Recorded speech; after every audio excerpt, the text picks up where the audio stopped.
Dear friends, I am your friend Jagriti. For more informative videos, please subscribe to my channel and don't forget to like and share this link with others. చిన్న ఉండే సమాజాల్లో microfinance అనేది తరచుగా జీవనాధారంగా కనిపిస్తుంటుంది. అయితే విశ్వాసం అనేది ముక్కలైనప్పుడు ఏం జరుగుతుంది? స్నేహితులారా, మనకి ఇదొక గొప్ప అవకాశం. మనం ఒక గ్రూప్గా ఏర్పడి మైక్రోఫైనాన్స్ సంస్థ నుండి రుణం తీసుకుందాం. మనం కలిసి ఆ మొత్తాన్ని పెట్టుబడిగా పెడుదాం.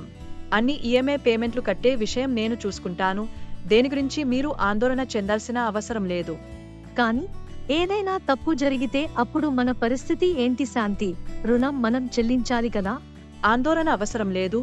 నాకు ఇందులో గత అనుభవం ఉంది. మనం ప్రతి ఒక్కరం 30,000 రూపాయలు అప్పు తీసుకుందాం. అన్ని విషయాలు నేను చూసుకుంటాను. నువ్వు 3,000 రూపాయలు తీసుకో. వారం కట్టాల్సిన ఈఎంఐ నేను కట్టేస్తాను.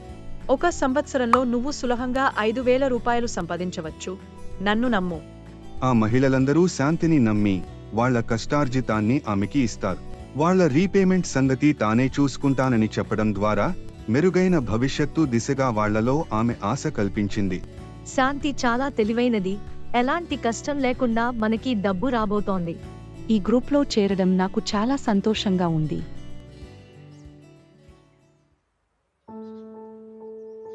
శాంతి ఎక్కడా? ఆమె ఎప్పుడూ మీటింగ్కి రాకుండా ఉండదే. ఆమె ఉన్నట్టుండి ఊరు వదిలి వెళ్ళినట్టు నేను విన్నాను. ఏం జరుగుతోంది?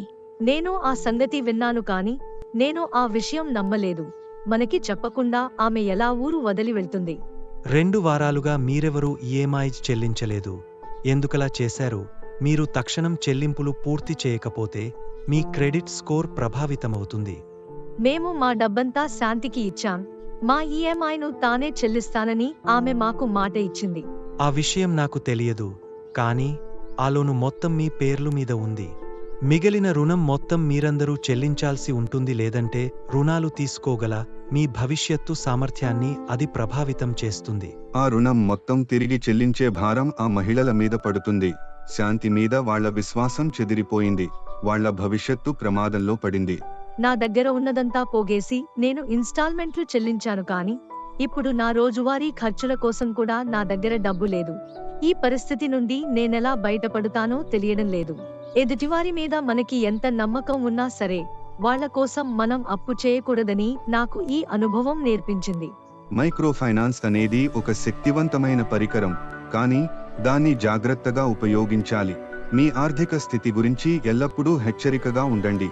మీ భవిష్యత్తును నియంత్రించే అవకాశాన్ని ఎప్పుడూ వేరొకరికి ఇవ్వకండి.